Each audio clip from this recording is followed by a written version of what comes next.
We think ultra luxury means adding more features, more services, more options. But every extra choice is another decision your guest has to make, and they're already exhausted. The last thing they need to hear from you is, let me tell you about our 17 pillar choices. Ultra luxury is not adding more, but removing friction from the decision making. Hand them a cup of coffee in under 3 minutes before you show them your amazing buffet. Make sure your rooms are user-friendly and you don't need a master's degree to operate the lights. You really don't need Wi-Fi or Bluetooth to connect with your guests. You just need to listen to what they have to say. How you make them feel is the ultra luxury we all need. My next guest is Nikos Kaloudis, the GM of Fairmont Amman Jordan, where we'll discuss what ultra luxury really is. 23 years in hospitality is a serious run. Take me back to what was the first job that actually hooked you in the industry in the first place. I was 17 years old, and I was thinking what to do for the summer. I originally come from the Greek islands, from Kaloudis Island, and my aunties reached out to my mother, and she said, you want Nick to come down here and work for the summer? And I thought, that's challenging. So I went with my aunties, and I started knocking doors in the island, in Kos Island to be precise, because Kaloudis is not so touristic. Kos is more touristic. So I knocked door to door to every restaurant. Hello, I'm Nick. I'm looking for a job, whatever. So old school. In the end, I ended up going to a hotel because one of my other uncles was a deputy mayor in Kos Town. So he knew an owner, hotel owner. I went there as a bar back. It was a fantastic experience, even though I was paid peanuts. It was like 600 euros back in the day or something like that. But it was not about the money. It was more about the experience. It was more about interacting with people, working hard, earning your first legal money, because I did some jobs here and there at the age of 15, painting jobs and stuff, which cannot qualify for a real job. And that was my first real job with Social Security and everything.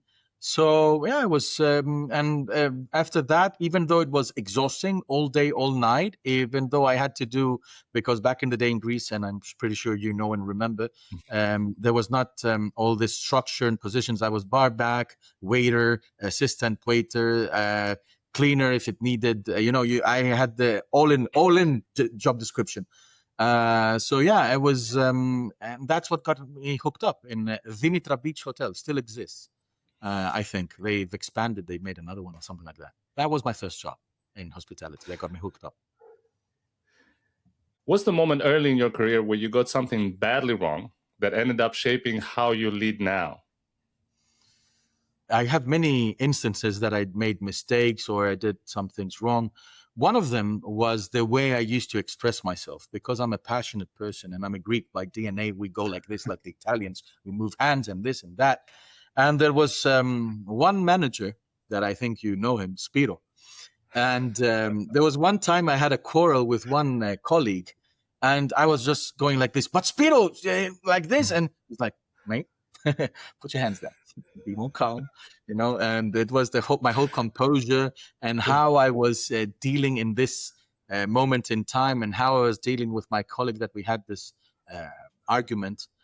And it has stuck to me ever since, that you get more things by speaking less, trying to understand the other person, instead of letting your emotions take over you and hijack you emotionally, and then you do not get the outcome that you want, that is at the end of the day to work together and to achieve our KPIs. Shout out to Spiro Panagaki, wherever you are. Yeah. I think he's in Dubai now, isn't he? Yeah, he's become an entrepreneur. He's a big time. He has BB in DIFC and many more. I've lost count. He's made many more restaurants. I think we should pay him a visit. He's always busy. Try to catch him in Dubai. Like, it's not easy. You coined a phrase earlier, and you said ultra luxury. Everybody's talking about luxury hospitality. But what did you have to unlearn and understand what luxury means, and step it up a notch and go to ultra luxury? That's a $1 million question. I mean, that's what we all talk about. What I had to unlearn, I'll start from there. We all thought growing up and being in hospitality that we had to be perfect, that you had to know every single answer there is there. Like, for example, how many types of tomatoes exist? If you didn't know that there are over 32 and what's the different denomination of tomatoes, you were not a real food and beverage, a real foodie. If you didn't know how many types of flour exists, if you didn't know the cooking temperatures, or if you didn't know the check-in times to go away from food and beverage, or if you didn't know the operational disciplines in and out, what we had to unlearn was all this, that perfection is an illusion and real ultra luxury is the emotional connection. So, Mm. and I'll start, there were many different people that gave me this understanding. It started from Starwood CEO back in the day, Fritz van Passen, that he said in a big group, fail harder. So that was the first time, and I was listening to it, I was like, fail harder? Then, reading Danny Meyer books, then talking in Marriott, my journey through Marriott. We had a lot of interesting leaders. One of them was Shafak Yuvench, who's now managing director for luxury. But he was my GM back in the day. And he's like, you couldn't leave a guest request unanswered. And you had to recover the guest emotionally. And then now with the Raffles and Fairmont, the ultra luxury tier of Accor, this is all what we talk about. It's not about ticking a box and getting things done right. That's the ideal scenario. You get it done right the first time. But if not, it's not the end of the world. And some of your most loyal guests come from a recovery and not from first interaction. So ultra luxury is not more about getting things right. It's not about doing everything perfect. Every hotel, every different establishment has another feature that they're proud of, like a huge room, a stylish room, a perfect design, a perfect restaurant, a perfect spa treatment room, etc. But it's about how you make them feel. So that's what it is for me with my understanding and my journey in hospitality, ultra luxury. I get a sense that you lead with clarity, with collaboration, and consistency. Which one of those three is the hardest to actually hold on to when things are getting busy? Clarity, easy. Why? Because we're human beings. We have our own different perceptions. And I learned that actually 13 years ago in my first director of food and beverage position.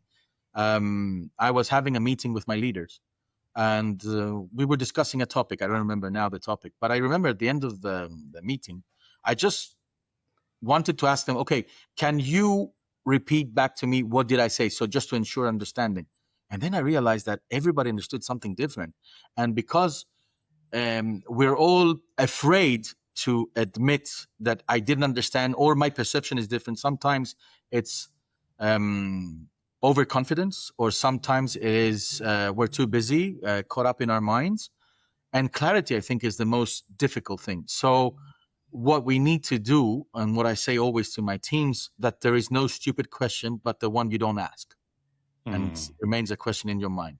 So clarity, yeah, I would go with clarity. Fairmont's line is make special happen.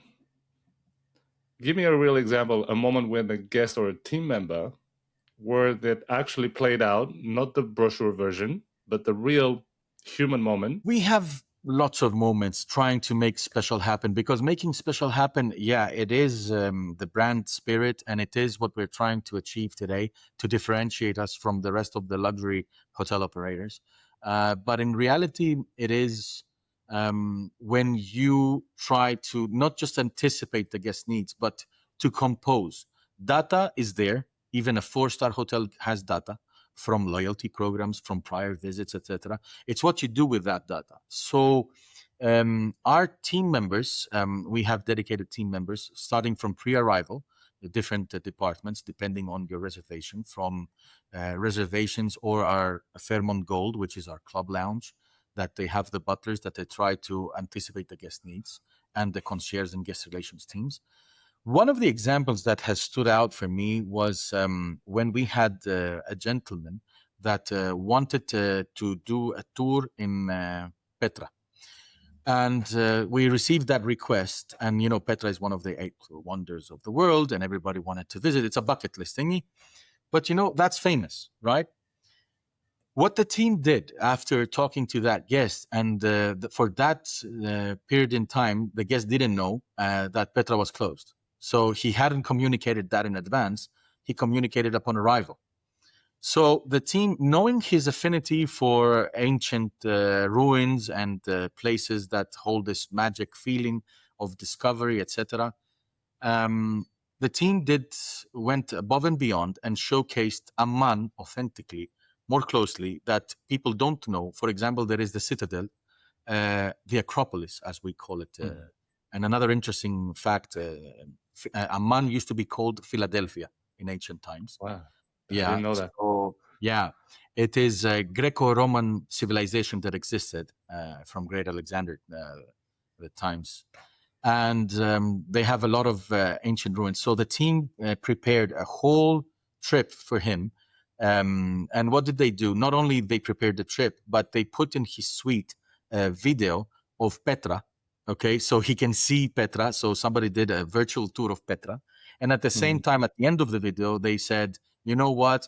But we've created something much closer to home, something much nice that you will experience. So we arranged one of our limos, and we took him to the citadel and to some other ancient ruins closer, and it was equally nice. And he came back and he loved that. So this is one of the initiatives that the team took, and I'm actually really proud of, because they managed to capture his initial request by showcasing virtual tour of Petra, but at the same time they prepared something live for him to experience, for him and his family. And at the same time, his kids didn't want to go to that. So what did they do? They prepared also a small cinema. We have in our penthouse suite a small cinema, a private Mickey Mouse cartoons, etc.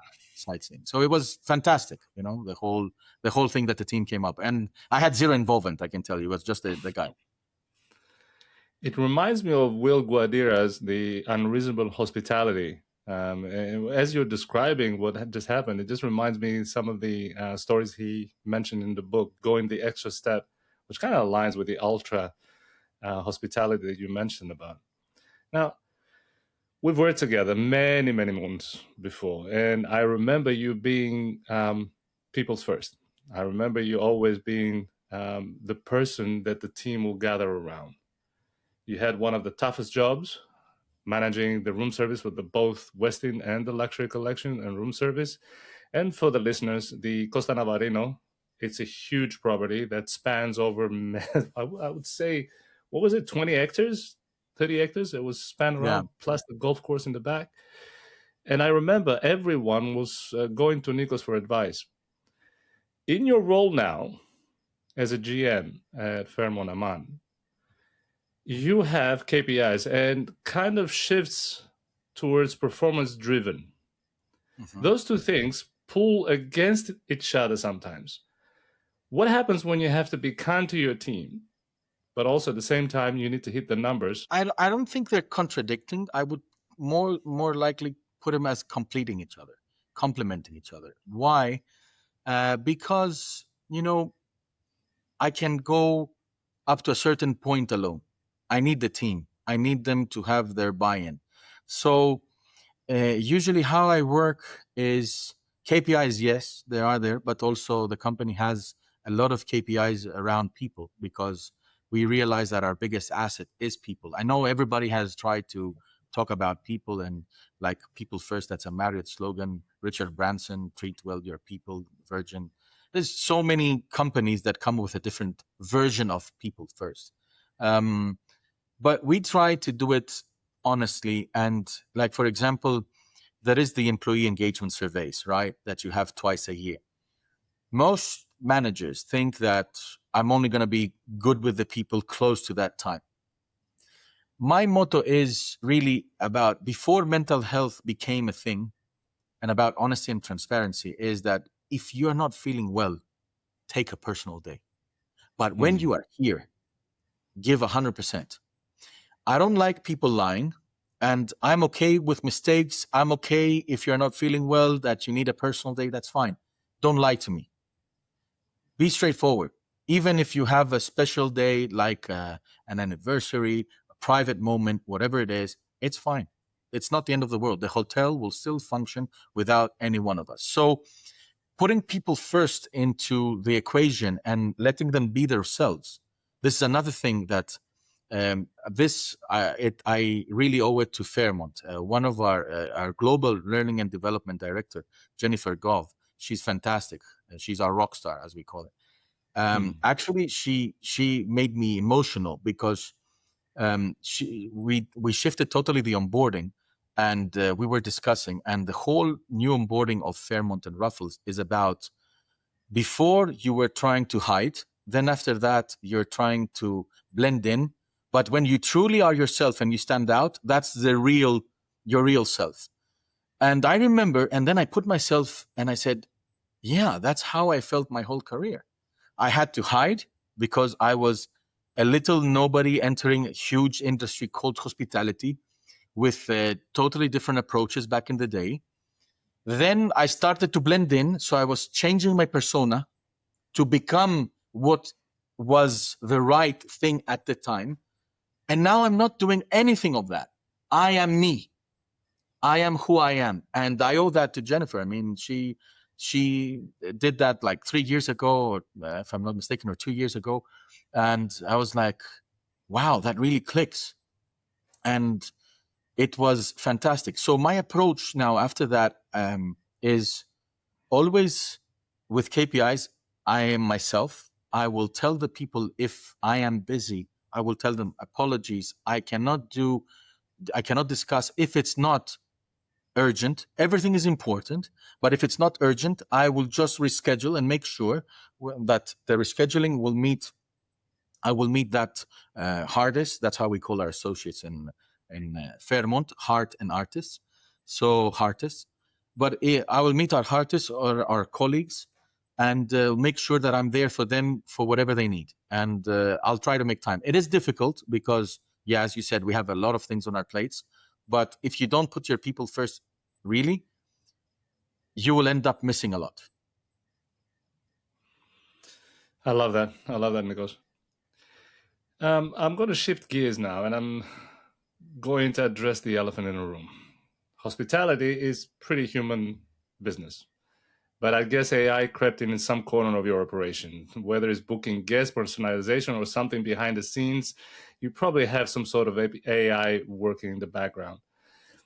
Have you actually seen how is it showed up at Fairmont? Do you have a percentage that you're using at the moment? Okay, so that's another really interesting question, because in 2 hours from now, I have what we call AI bootcamp for general managers. So yes, Accor and the luxury tier of Raffles and Fairmont, we are discussing AI and how it is coming into our lives, and with really fast paced. Now, how it is yet? Still, it's not 100%, and still it hasn't come into our lives fully because of many factors. One of it is, as you said, hospitality is human centric, and it has the element of human emotional connection. And it's not just about processes and procedures that what AI has started with. We don't have a percentage yet per se. I'm not privy to that number. Maybe after my boot camp, I will be. I'll do a follow-up session with you. But what I know for a fact is that it's coming more and more. So, and what we believe in Ruffles and Fairmont is that you will not lose your job to AI, but you will lose your job to somebody who knows how to leverage AI. So AI is an enabler. That's how we see it. It's not something that can do the job for you, because I really believe that still needs critical thinking, and it needs the right input to get the right output. So if you just give, it lacks perspective, as I see it from my initial interactions. Sometimes you put it came into your mind, but the computer is not in your mind, so it doesn't see it through your perspective. So you need to give the parameters and to say, from that perspective, I'm this in this scenario. So you need to give more specific data into the platform. Is there a part of running a hotel where you'd actually welcome more automation? And is there a part that you'd like to keep it outside, don't even touch the human element? Okay, I will share an example of a colleague that he did in Raffles and Fairmont Doha, Andrew Steele. He's a fantastic gentleman and leader. He was discussing in the leadership summit, and he said that, we used AI in our recruitment days, and making sure that some colleagues who come from different nationalities, different languages, AI automatically translated to their language to ensure better understanding. So that's a fantastic application of AI and how it can assist us and enable us today to get faster results. Because if you're not a native speaker of a language, then you're missing a certain understanding in the whole equation. Or if you're not as proficient, because, for example, I double in a few languages, but I'm not as proficient as I am in Greek or English or Spanish. But in other languages, I just have notions. So if I'm working in Germany, that I did in university a few years ago, I would say Guten Morgen, and that's it. So I would need somebody to translate to me. Where I wouldn't put it is, I don't know, in the real services that require human connection yet. I mean, there is all this robot things that they said, the applications that robots now, I think in Japan, I saw it somewhere, that they have concierge or front desk, agent that is robotic, etc. There are applications for sure. The technology exists. We all know that. I mean, I saw a few days back Uber without a driver in Dubai. So all these things exist, and it's all artificial intelligence. But for example, I don't know. I don't know if in food and beverage could I have this robotic interaction. That being said, we are going more and more into online platforms to order at home. Yeah. And we're not calling anymore like we used to do. Like 20 years ago, you were calling that souvlaki place and you were calling, hey, I need €3 to like this, like that, and whatever. Nowadays, you just go on the application and you just say, which place? There is the discount. This is the price. This had good reviews, blah, blah, blah. So we're going into automation. So it is something that it's very difficult for me to decipher what the future holds. I would really want to go for a more ideal, harmonic, let's say, partnership between AI and the human element, and not this dark conspiracy theories like The Matrix or Blade Runner and I don't know what, this dystopia films. I don't know what the future holds for us, mate. So. The Skynet is upon us. Exactly. Nico, a lot of GMs are nervous that tech is going to flatten out the guest experience into something very generic. Are you worried about that, or do you think it's overblown? I think it's a little bit overblown. It's what I said before. It's the guest experience and the AI implementation of it. It depends on the parameters that you give. So as a leader in the hotel and looking into the guest experience piece, and of course, artificial intelligence, you cannot always rely on artificial intelligence. You still need to have the human instinct. Sometimes a gesture that is, for example, a handwritten note will replace the best artificial note created. Maybe with my scripture that I write like a doctor, and people cannot distinguish what I'm writing. No offense for the doctors out there. It's more appreciated that it's a handwritten note, that somebody took the effort to do that, than the perfect card from AI and putting the perfect words. And we are delighted to welcome you, and I don't know what, make it fancier and give it a different perspective. It's better to say, the team and I am very happy to welcome you to Fairmont Amman, blah, blah. And I mean it, and I sign it, and he knows it's me. He sees my caricature. I agree with you. I had a guest on the podcast and said, look, we are using now AI to write our email and simplify it, make it more easier, simplify it, make it more easier, and said, you know what, bugger that. I'm just going to write it myself. And at least if I see a mistake from the other side, we know, and I know that it's been written by a human. No AI has been used to write this email. We kind of highlights the human element. But Nico, Yeah.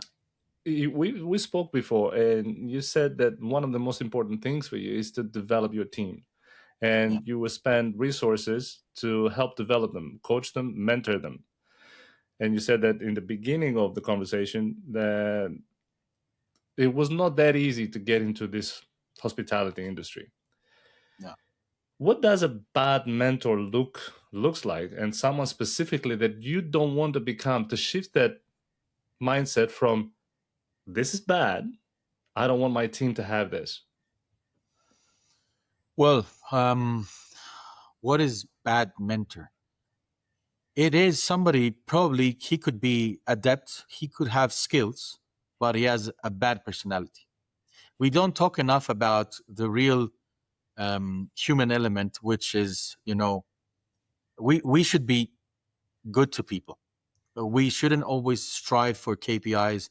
Those kind of people that can be great at a job that back in the day were accepted to be really bad, but they were perfect at their job, in our establishment is not accepted.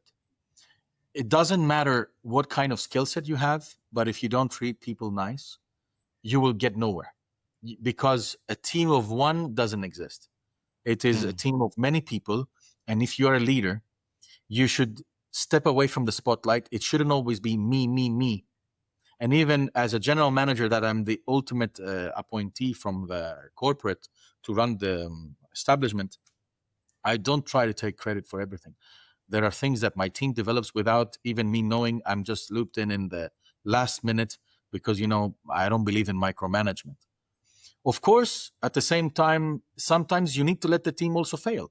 I mean, you see it, you disagree, you can tell them, but if you always stop their initiatives, then they will not contribute anything at all. They will become small robots waiting for your direction, and nothing creative, nothing good will come. Sometimes you need to let them fail themselves to understand. Of course, you can, if it's now, can I play with somebody else's money, to put it bluntly? Because I'm here to manage on behalf of the operator an asset trusted to us by an owner. Can I play with the owner's money? No. You give a certain freedom within a framework, my favorite phrase. You have a freedom within a framework, and then you have to step in when you see things going south totally. But if you don't give them that leeway to make the mistakes and to understand, they will just not embrace even the idea you might have. Hmm. So if they don't embrace it, it's worse, because they will not implement it, because you're not on the ground. So yeah, bad leader, bad mentor is somebody who wants the spotlight for himself, and he can be skilled, but he's not good to people, and he's not tolerant on mistakes, and he doesn't want to create a synergy and a good spirit. They say sometimes a bad mentor will make you be the person that you don't want to be because you already have an example and you try to avoid it. And you've invested a lot of time in developing your team, which most of GMs will say that we are people first, we're culture, we're family. And it's easy to say, but very hard to do in an industry that has so much turnover. So what's actually worked that helped you to keep good people around you and build your team? If good people don't have the right skill set, you can coach them. You can talk to them, and you can mold them into the leader they can be. What helps me reduce turnover is, first of all, not to be a dictator. Listen to people, make time for people, as we said before, and being honest with them, allowing personal days that it's not so common. For example, in Middle East, I still Mm. hear leaders that they treat people like a second class, or whatever, their staff, etc. No, he can work. He can do it. I believe, and I say that our industry, unfortunately, is not a 9 to 5 job, for sure. Okay, like there are days that you don't check the clock and you've worked 12 hours. But that being said, I also encourage people, if you work hard, not every day has to be the same. You can have that Monday that it's not that busy, and you can take back your hours, and you can save, and you can go 5 hours instead of 12, 13, 14 hours. Why? Because you have worked it. I still remember, I will not mention the name. That's, you were talking about bad mentors and bad leaders. I will still remember, probably you know the person that I'm referring to. It's a common acquaintance, but I will not mention it for obvious reasons. I was working in 7, 8, and I will not mention the place because people can relate it. So I was working for 7, 8 months in a row without day off. And even the capacity I will not mention because you can find it on LinkedIn. So, and I was 7, 8 months without day off, working 13, 14 hours. And, I remember I said to that person, it was one Sunday, that in Middle East is the first day of the week. So like a Monday. And I was like, I am exhausted. And I said to that person, can I go home earlier today? Why are you telling me this? That person started yelling. You don't know in which industry you are, and you are in food and beverage, and that's what it is. And that person made me feel this small at that moment. And I instantly said, okay, sorry, I will say, I'll do. No, it is totally wrong. And it is something of an old age. The only thing that person did is made me look for an alternative to leave. And even though that establishment was fantastic and for me, I mean, very high end, I will not say more again, not to give out more detail. And I learned a lot in that capacity. I was exposed to many things and I got a lot of valuable lessons. But the way that I was burned out, and because of that toxic behavior, because of that person, that leader at that time, if you can call that person a leader, it was, yani, as we say here in Middle East, something really bad. It was something that made me just look for a job. That was it. It was, I said, I'm out of here. And I was on a track for a promotion, but I didn't care for it because I said, I don't want to work with that person. And it's true what they say. You don't leave companies, you leave people. That's right. Either your boss or your indirect boss or the whole company environment, the people. So it is what it is. So yeah, so that's the answer to your question. It's remarkable what you have achieved in the span of a decade, Nico, from the early days and now being the GM of a flagship Fairmont in Amman, Jordan. You've clearly built partnerships to elevate the brand. What's partnership or relationship that taught you the most, good or bad? Well, every stakeholder has something to offer. Every partnership teaches you something, either small or big. Not always you have this aha moment, right? Oh, it was fantastic. But I have to say that in my career, I've seen from the most junior trainee to the most seasoned hotelier that they will impart some, let's say, a good idea, some different understanding of the business. And along the way, the only thing that I do and make sure that I treat everybody equal. I try not to, I encourage ideas that even are off topic, because sometimes as human people, as human beings, we tend to, as I said before, we don't have all the same understanding. So sometimes some people are off topic. You just bring them back in a nice and polite way. Even when you have to give feedback, you don't need to insult the person. The old days that they used to tell us, you're stupid, you're incompetent, you're incapable, this kind of things. But you can say, you can be firm. You can say that this is not acceptable as per the company standards. And not because it's HR approved. It is because a person will become defensive, and you see the body language and people going like this, being, That's right. defensive. They don't want to, they're not listening to you. They're feeling violated, humiliated, and you're not getting across.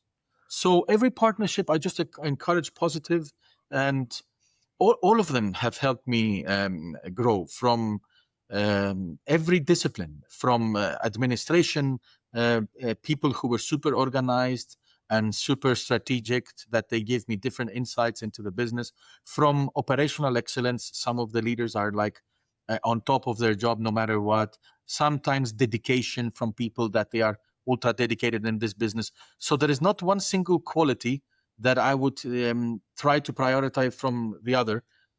If I would highlight one equal amongst others, would be tenacity, grit. It's all about that. Can you, in order to progress in this business, you need to be really tough. Not physically. Physically also plays part. I mean, be healthy and trying to give yourself space to relax sometimes and disconnect. But you need to be tough with all these conflicting priorities that we have, and especially in leadership. You're trying to balance personal life, corporate life, different stakeholders, from, and especially in my case, corporate owners, our colleagues, our guests. They're all different stakeholders that are requesting time from you. And sometimes you will get things that maybe you are not, let's say, to put it simply, you're not in the mood. When you're going to see a guest who is dissatisfied, and as a general manager, it's one of our most important mandates to be on the floor and to see guests. The general manager of the office is a thing of the past, that you were like 8 hours in the office and nothing, and nobody knows you. No, you need to be on the floor, of course. And then we have the other thing, that on the floor, sometimes you want to overtake the leaders on the floor and you want to lead. But if you balance it out and you are present, visible, and then you go to that guest, you just need to be, you have to have the stomach to tolerate that guest that sometimes might be frustrated, and you need to calm him or her down. Because sometimes, we're human beings, and the person comes at you with 100 miles per hour, and he's going to be giving you a big hard time. And I have a lot of those examples, which I cannot mention names again. Guests, maybe celebrity or big CEOs, that when there was a mishap in the service, that would give you a real hard time. And then you need to empathize with them, understand what is their basis of frustration, and then try to do the recovery. And you're not always in the mood. You're not always feeling well. You have your personal things. You're a human being. But tenacity, to be able to tolerate that, is one of the most important things in all forms.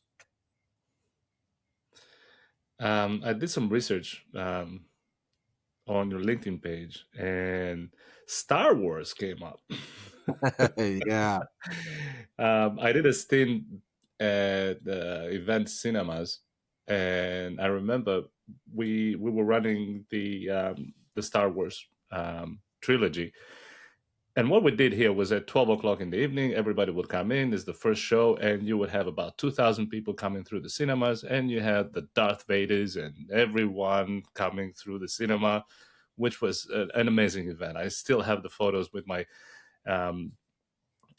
what's it called? The sword? The lightsaber. Yes, the lightsaber. I have to ask, where does that show? What kind of character you can point to say that I'm using their characteristic in my role to lead? I have a funny thing. I don't know if I still have it on LinkedIn, because I had so many different LinkedIn coaches what to write. But at the beginning, I put what I felt. So I put that I'm a hospitality Jedi that has dabbled in both aspects of the Force. And of the Force, I meant operators and owners. So there is only a few Jedi that managed to transition from good and evil and being both. And I put evil, sorry for our owners, and the operator side as a good. Well, no offense, and I don't mean that. My owner here is fantastic. Just in the perspective of the show. So that's how I position myself. That I do both sides of the force, and I've been from owners, representative, and an operator. So, and all the Jedi had different characteristics again to show. Like, for example, Yoda was the wise one, the strategic one. Obi-Wan was the passionate leader that was leading from the heart and had to do the right thing at all costs. Anakin was the super talented guy that had all the potential, but he was driven from his ego and his jealousy, and he became Darth Vader. And that's what we were referring to the real. We don't need any more Anakins. Of course, he was redeemed in the end. If you see the whole Star Wars movies, he was redeemed in the end, of course. But yeah, from every different character, something inspired me. I'm a sci-fi fan. I'm a Trekkie as well. I see Star Trek. I see Star Wars. But Star Wars was more applicable in the analogy I wanted to give between owner and operator. So yeah, I'm a real Star Wars fan, and my kids are as well. So passed on that. I love that. I love that. Yeah, with the movies for 3 years. I was working. I used to get all the movies in advance, and sci-fi. If I was to ask you, which is your favorite movie?